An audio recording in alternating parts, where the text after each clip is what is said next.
வாழ்க வையகம், வாழ்க வையகம், வாழ்க வளமுடன். குரு வாழ்க, குருவே துணை. ஓம் குரு பிரம்மா குரு விஷ்ணு குரு தேவோ மகேஸ்வரஹ குரு சாக்ஷாத் பரபிரம்ம தஸ்மை ஸ்ரீ குரவே நமக. உலகமெங்கும் உள்ள ஆதவன் தொலைக்காட்சி நேயர்களே, ராசி பலன் நிகழ்ச்சியினூடாக உங்களை சந்திப்பதில் பெரும் மகிழ்ச்சி அடைகிறேன். இன்றைய நாளில் உங்களுக்கு சகல விடயங்களும் நன்மைக்குரிய விடயமாக அமைய வேண்டும். மன நிம்மதி, மன அமைதி, மன மகிழ்ச்சி, மன நிறைவு பெருக வேண்டும். வாழ்க்கை பயணங்களில் வெற்றிகளை அடைய வேண்டும். உங்களுடைய லட்சிய பாதைகளில் உயர்வுகளை சரியான வழியில் அடைய வேண்டும். அதற்கு அந்த இறை அருளும் குரு அருளும் உங்களுக்கு துணை நிற்க வேண்டும் என்று நான் வேண்டிக் கொள்கிறேன். முதலில் இன்றைய நாளுக்கான பஞ்சாங்க விவரங்களை பார்ப்போம். பஞ்சாங்கம் 2 வகைப்படும். திருக்கணித பஞ்சாங்கம், வாக்கிய பஞ்சாங்கம். இன்றைக்கி நான் உங்களுக்கு எல்லா பஞ்சாங்க விவரங்களையும் திருக்கணிதம் அடிப்படையில் உங்களுக்கு சொல்ல போகிறேன். ஸ்ரீ குரோதி வருடம் பங்குனி மாதம் 11ஆம் நாள் 25/3/2025. இன்றைய நாள் செவ்வாய்க்கிழமை ஆகும். இன்றைய நாளுக்கான திதி நாள் முழுவதும் தேய்பிறை ஏகாதசி திதி காணப்படுகிறது. இன்றைய நாளுக்கான நட்சத்திரம் நாள் முழுவதும் திருவோண நட்சத்திரம் காணப்படுகிறது. இன்றைய நாளுக்கான நாமயோகம் மதியம் 2:53 வரை சிவம் நாமயோகமும் அதன் பின் சித்த நாமயோகமும் காணப்படுகிறது. சித்தம் நாமயோகமும் காணப்படுகிறது. இன்றைய நாளுக்கான கரணம் மாலை 4:32 வரை பவக்கரணமும் அதன் பின் பாலவக்கரணமும் காணப்படுகிறது. நாள் முழுவதும் காணப்படுகிறது பாலவக்கரணம். அமிர்தாதி யோகம் நாள் முழுவதும் சித்த யோகம் காணப்படுகிறது. இன்றைய நாளுக்கான நல்ல நேரம் மதியம் 2:30 முதல் 3:42 வரையும் மாலை 4:30 முதல் 5:30 வரையும் காணப்படுகிறது. இன்றைய நாளுக்கான ராகு காலம் மாலை 3:19 முதல் 4:50 வரை காணப்படுகிறது. இன்றைய நாளுக்கான யமகண்ட நேரம் காலை 9:14 முதல் 10:45 வரை காணப்படுகிறது. குளிகை நேரம் மதியம் 12:16 முதல் 1:48 வரை காணப்படுகிறது. இன்றைய நாளுக்கான சூலம் வடக்கு திசையில் சூடம் காணப்படுகிறது. அதற்கான பரிகாரம் பால் ஆகும். வடக்கு திசையில் ஏதாவது தேவை இருப்பின் அல்லது அவசியமாக அந்த திசையில் போய் தான் ஆகணுங்கிறவங்க பாலை தானமாக கொடுத்து போகலாம். இப்போ இன்றைய நாளில் பார்த்தீங்கன்னு சொன்னால் ஏகாதசி திதி. ஏகாதசி திதினாலே நம்மளுக்கு எல்லாம் தெரியும், விரதம் இருந்து மகாவிஷ்ணு அவரை வழிபடக்கூடிய நாள். இந்த விரதங்கள் முன்னோர்கள் பார்த்தீங்கன்னு சொன்னால் விரதங்கள் உடலுக்கு கொணர்ந்திருக்குது அப்படிங்கிறதே வழிபாடை தாண்டி நிறைய விஞ்ஞான ரீதியான விடயங்கள் இருக்குது. இந்த ஏகாதசி திதி அன்னைக்கு நீங்கள் அதிகமான உணவு, அதாவது கடினமான உணவுகள் உண்ணும்போது அந்த உணவுகள் சமிப்பாடு அடையாது அப்படிங்கிற ஒரு விஷயம் இருக்கிறது. சில வயிறு கோளாறுகளும் ஏற்படும். அதனால தான் அந்த நேரங்கள் ஏகாதசி திதி நேரங்களில் உடலில் இருக்க சில சுரப்பிகள்லேருந்து வரக்கூடிய அமிலங்கட தன்மை கொஞ்சம் குறையும். அப்போ இந்த நாட்களில் நீங்கள் விரதங்கள் இருக்கும்போது உடலில் இருக்கிற அசுத்தங்கள் வெளியேறுவதற்கு தயாராக இருக்கும். பார்த்தீங்கன்னு சொன்னால் இன்றைக்கு எல்லாமே அந்த மாதிரி இருக்குது. இப்போ நோமலாக ஏகாதசி ஒரு சாதாரணமாக ஏகாதசி திதி அன்னைக்கு நம்ம ஏதாவது ஒரு காரியத்தை செய்தால் பொன் பொருள் எல்லாத்தையும் அடகு வைக்க சூழ்நிலைகள் ஏற்படும்னுவாங்க. இப்போ திதி அடிப்படையில் அதை சொன்னாலும் இன்றைக்கி பார்த்திங்கன்னா பவக்கரணம் இருக்குது, சிவம் நாமயோகம் இருக்குது. ரெண்டுமே ஒரு சிறப்பான விஷயம். இன்றைக்கி சித்த யோகமும் இருக்குது. அப்போ பவக்கரணத்தில் நீங்கள் எதை செய்தாலும் 48 வருடங்கள் நிலைத்து நிற்கும் அப்படின்னு சொல்கிறாங்க.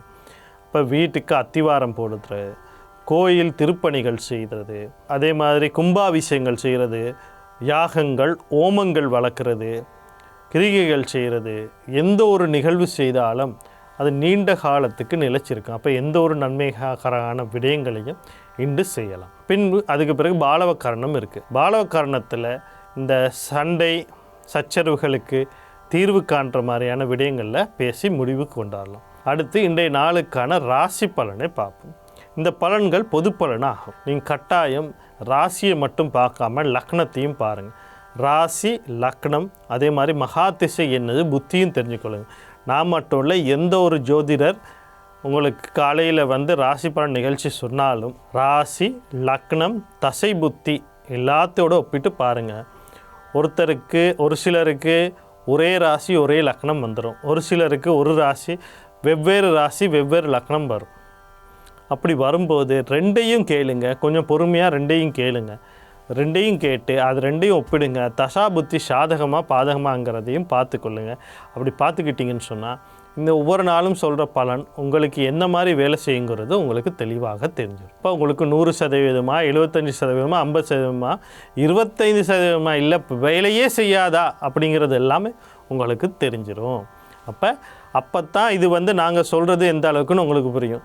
இல்லைன்னா நீங்கள் எடுத்தோடனே சிலர் வந்து காலையிலே வந்து பொய் சொல்லிக்கிட்டு இருக்காங்க அப்படின்னு சொல்லிடுறாங்க, வாயை திறந்து இலகுவாக.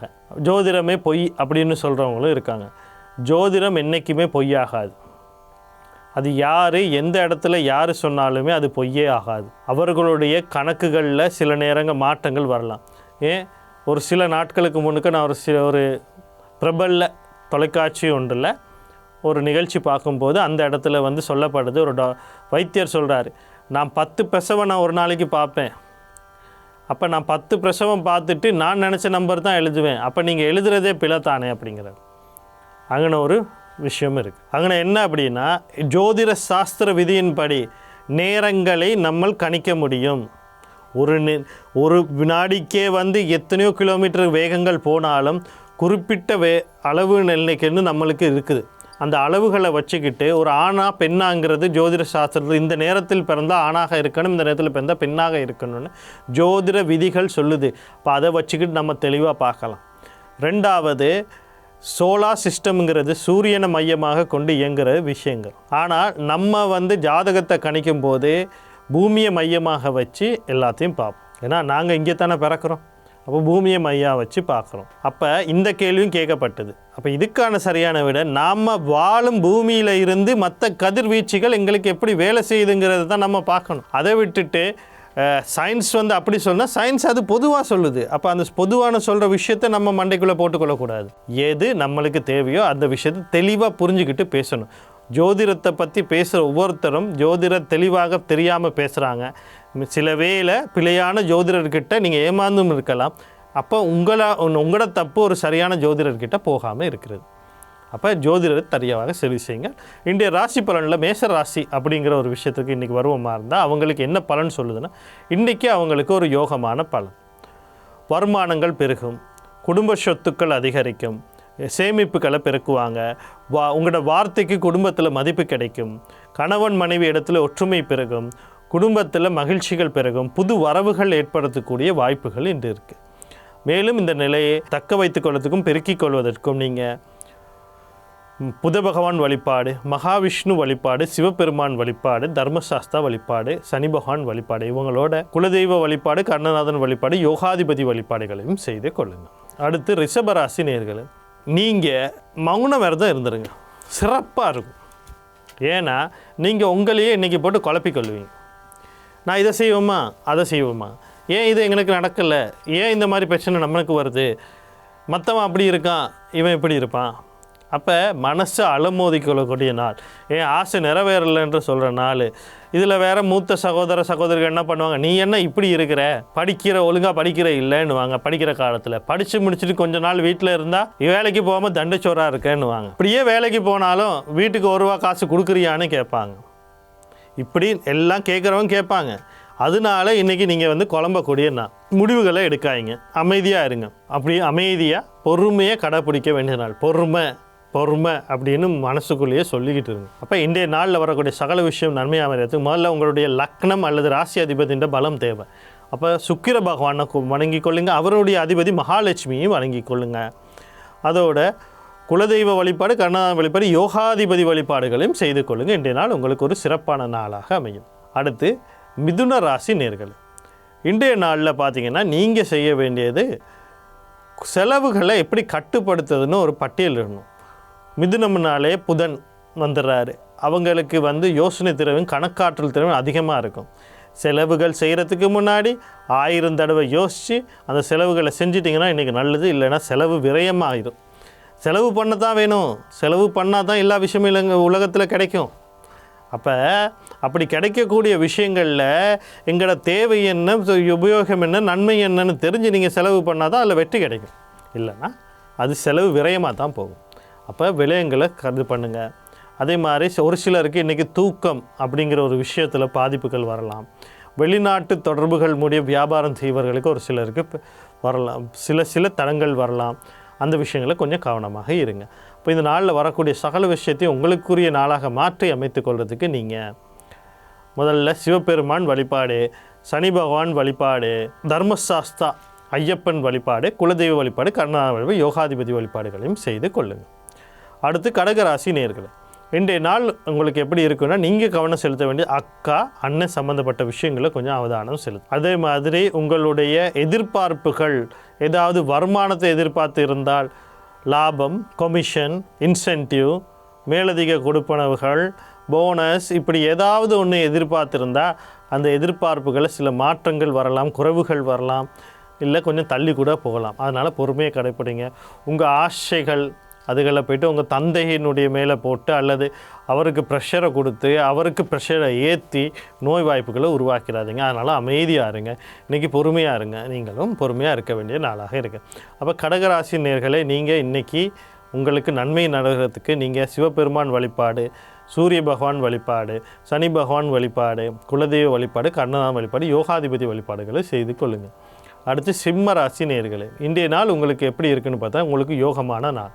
தொழில் ரீதியாக வெற்றி, வாழ்க்கையில் முன்னேற்றம், ஆண் குழந்தைகள் எதிர்பார்த்த ஆண் குழந்தைகள் கிடைக்கிறதுக்கான வாய்ப்பு, குழந்தைகள் கிடைக்கிறதுக்கான வாய்ப்பு, குழந்தை வாழ்க்கைகளில் முன்னேற்றம், வெற்றி, இந்த மாதிரி பல நிகழ்வுகள் இன்று கிடைக்கப்படும். நீங்கள் தொழிலில் ஏதாவது அபிவிருத்திகள் செய்யணும் இருந்தால், மாற்றங்கள் செய்யணும் இருந்தால், முன்னெடுத்து கொண்டு போகிறதுக்கு அடுத்த விருத்திகரமான ஒரு விஷயம் செய்வதற்காக இருந்தால் எல்லாமே இன்றைக்கி கைகூடக்கூடிய நாள். ஆக மொத்தத்தில் உங்களுக்கு அதிர்ஷ்டம் கிடைக்கக்கூடிய நாள்.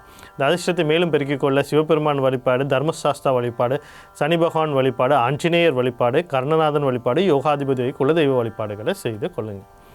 அடுத்து கன்னி ராசி நேயர்களே, இன்றைய நாள் நீங்கள் அவதானமாக இருக்க வேண்டிய விஷயம் என்ன அப்படின்னு சொல்லி பார்த்தீங்கன்னா, தந்தை சம்பந்தப்பட்ட அனைத்து விடயங்களிலும், தந்தை வழி உறவுகளிலும், அதே மாதிரி பட்டப்படிப்பு, மேல் படிப்பு படிப்பு இருப்பவர்கள் படிப்பு சம்பந்தமான எந்த ஒரு முடிவு எடுக்கிறதுலையும், வாழ்க்கை சம்பந்தப்பட்ட முடிவுகள் எடுக்கும்போது உங்களுடைய தந்தைக்கும் உங்களுடைய மனைவி அல்லது கணவருக்கும் இடையில் சில கருத்து வேறுபாடுகள் வர்றதுக்கான வாய்ப்பு இருக்குது.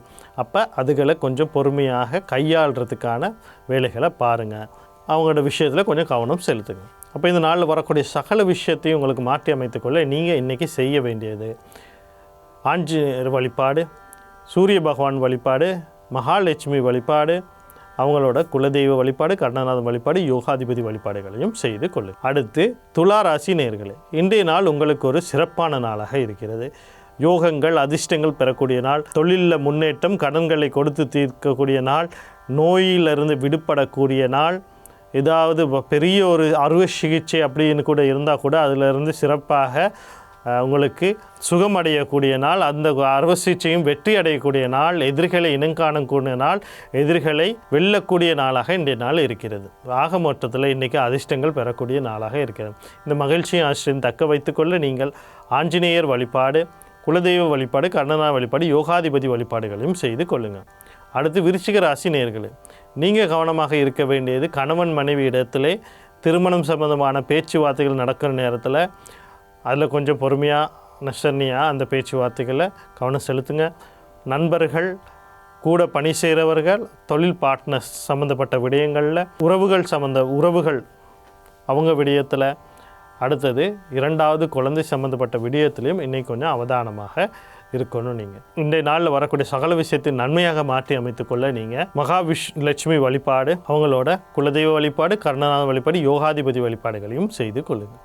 அடுத்து தனுசு ராசி நேயர்கள், இன்றைய நாள் உங்களுக்கு எப்படி இருக்கும் அப்படின்னு சொல்லி பார்த்தீங்கன்னு சொன்னால், நீங்கள் கவனம் செலுத்த வேண்டிய விட கடன் சம்மந்தப்பட்ட விவகாரம், கொடுத்தாலும் சரி எடுத்தாலும் சரி அந்த விஷயங்களை கவனம் செலுத்துங்க.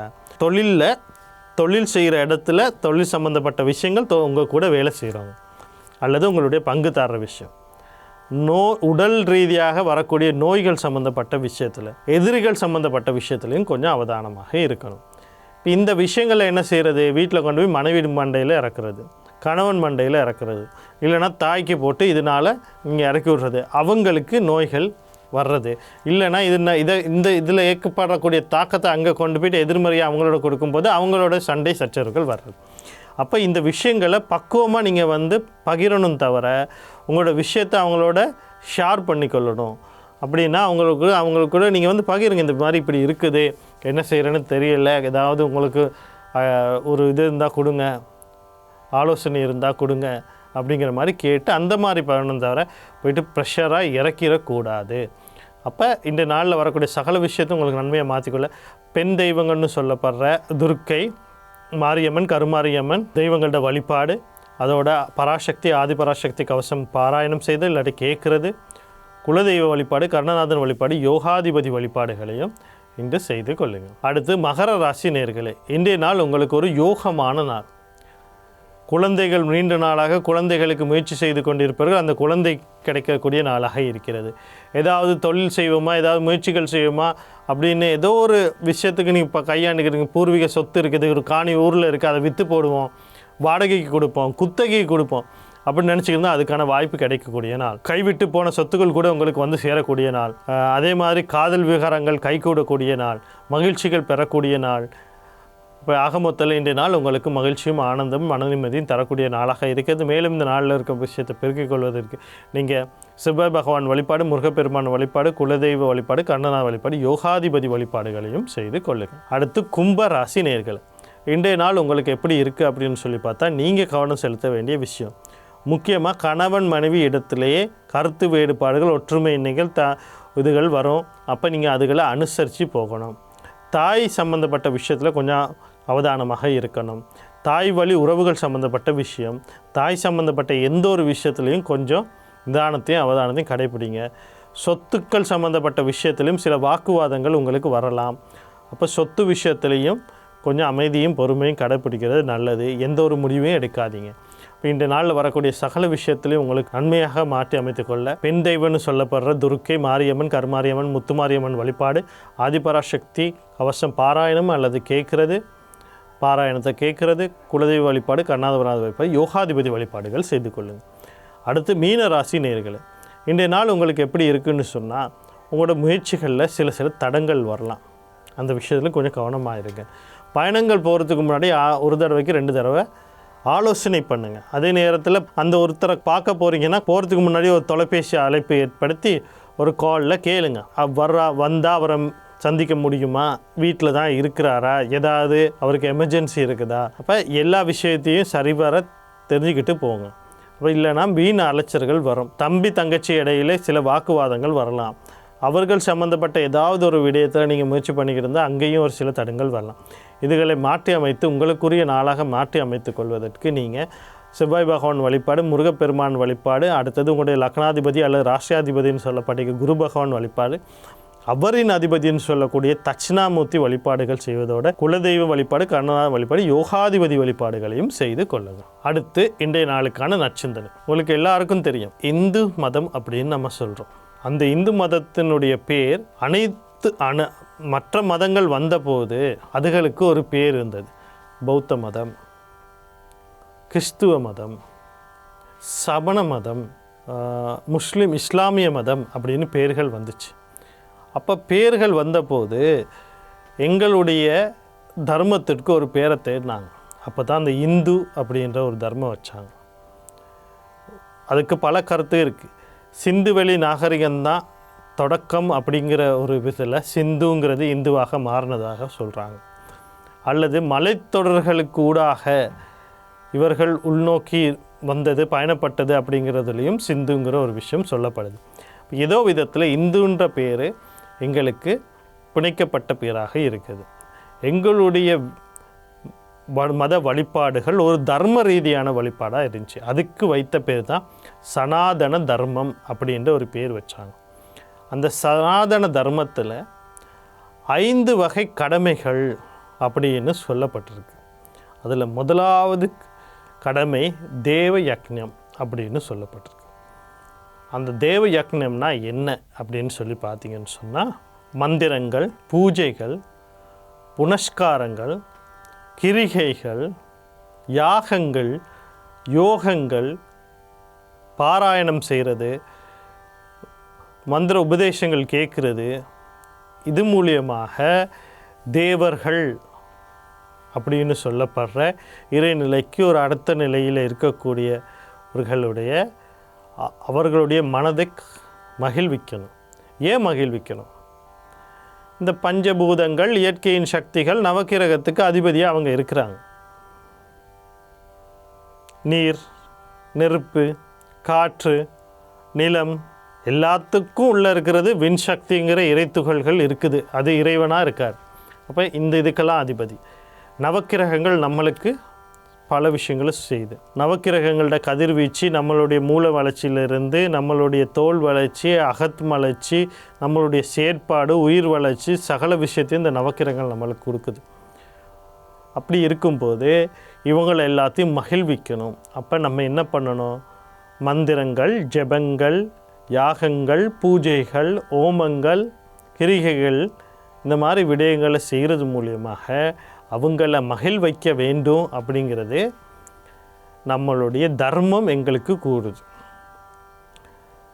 அப்போ சனாதன தர்மம், நம்ம தர்மப்படி வாழக்கூடிய ஒரு மக்கள். அதனால் தர்மம் என்றது எங்களுக்கு அந்த இருக்குது. எனக்கு மந்திரம் உச்சாரம் பண்ண தெரியாது, சமஸ்கிருதம் தெரியாது, அதுக்கு தான் பஞ்சாட்சர மந்திரங்கள் இருக்குது. ஓம் நம சிவாய, ஓம் சரவணபவ, ஓம் ஆஞ்சநேயாய நம, ஓம் சக்தி, ஓம் நமோ நாராயணாய நமக. இப்படி ஹரியோம் அப்படின்னாலும் அது ஒரு மந்திரம்தான். அதுவும் சொல்ல முடியாதா அப்படின்னு வரும்போது எங்களுக்கு அது கூட கடினமாக இருக்குது. அப்படின்னா ஓம் அப்படிங்கிற மந்திரத்தை ஆ உ இம் அப்படிங்கிற அடிப்படையில் அது பிரித்து சொல்லணும். அதை உங்களுக்கு இன்னொரு நாள் உங்களுக்கு விளங்கப்படுத்துகிறேன். மந்திரங்கள் உச்சரிங்க. முதல் கடமை 5 கடமை, சனாதன தர்மம் கூறும் 5 கடமை. முதல் கடமை தேவ யக்ஞம். அடுத்தடுத்த கடமைகளை அடுத்தடுத்த நாட்கள் நான் சொல்கிறேன். நன்றி, வணக்கம். மீண்டும் நாளை இதே நிகழ்ச்சியினூடாக, ராசிபலன் நிகழ்ச்சியினூடாக உங்களை சந்திக்கிறேன். வாழ்க வளமுடன்.